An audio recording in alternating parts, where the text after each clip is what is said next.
less than 24 hours until it's cut down day. Well, it is kind of close to cut down day, but less than 24 hours until the roster has to be finalized for the Raiders.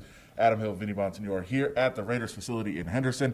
Vinny, a lot of nervous moments for some players here today. Yeah, no doubt about it. You have to get down to 53 by 1 o'clock on Saturday. The good news for a lot of the guys that are in that locker room over there, there's a 16-man practice squad, so that's a big increase from what it's been in the past.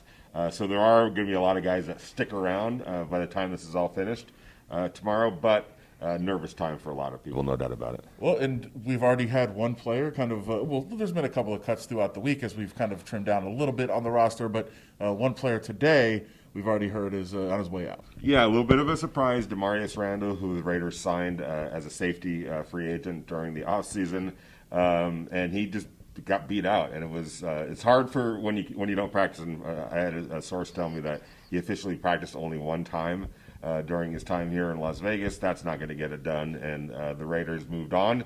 It looks like Eric Harris and Jeff Heath will battle for that spot alongside Jonathan Abram. I think Harris is the more natural fit playing free safety as opposed to Heath, who's more of a strong safety. But we'll see how that all unfolds. And I still think we'll see LaMarcus Joyner at some point take some reps back at safety. He did take a couple reps in training camp. Yes. I think we'll see that a little bit more regularly, especially with Amik Robertson working his way to the lineup. Yeah, and LaMarcus, the plan was always to kind of use him as a Swiss Army knife type of a player. You can deploy him all over the defense. So maybe they will get back to some sort of that traditional role for him. So as we said, a lot of tough choices to be made for the Raiders. Mike Mayock, John Gruden, all the minds here kind of collaborating and figuring this out. One of the toughest places they're going to have to make a decision is at running back. It is a loaded backfield. Yeah, no doubt about it. And it's what do you want as your backup to Josh Jacobs? You've got some different kind of skill sets behind him right now. You got Theo Reddick and Jalen Richard, who are kind of a duplicate of each other. So you got to decide which one of those you like better.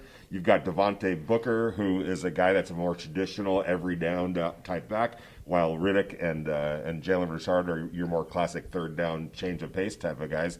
Then you got Lynn Valen Jr., who I think is a combination of all of those guys, and ideally long range.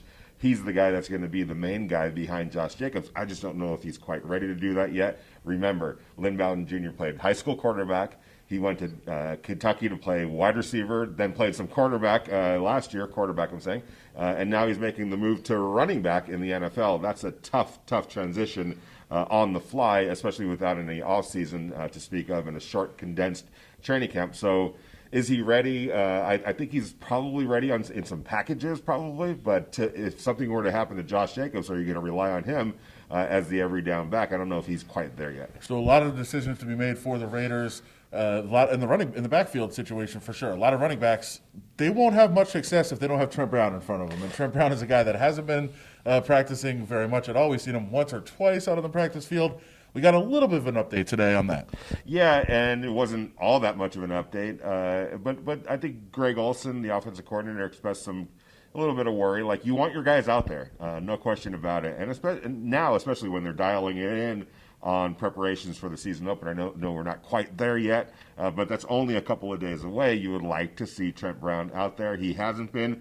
Everything that we're told is he'll be fine. He'll be out there. He's going to be okay. I've seen it myself. Aaron Donald covering the Rams missed everything for 2 straight years and still won Defensive Player of the Year in spite of not taking one step on any field for a mini camp, OTA, or training camp 2 straight years. Now, Trent Brown isn't Aaron Donald. Nobody is. I'm not saying that he is, but I get the feeling that whatever Trent Brown is, he's capable of getting there even without maybe a slew of practices. Offensive coordinator Greg Olson seems confident in Trent Brown and his ability to catch up very quickly. Let's hear what he had to say. I think every position, it hurts when you have guys that are missing practices, for their own growth, but also the wear and tear that it puts on the other players that are out practicing. So it's never an ideal situation, but it does help that he was here a year ago, so a lot of the communication he's very well aware of. And again, we're just bringing him along, and when he's ready to go full-time, we'll bring him along full-time. Right now, we're just making sure that he's healthy. So another group that Greg Olson talked about was his wide receivers. Of course, Tyrell Williams out of the mix. He is on IR for the full season. Seems like there's 5 spots that are pretty solidified in the wide receiver room.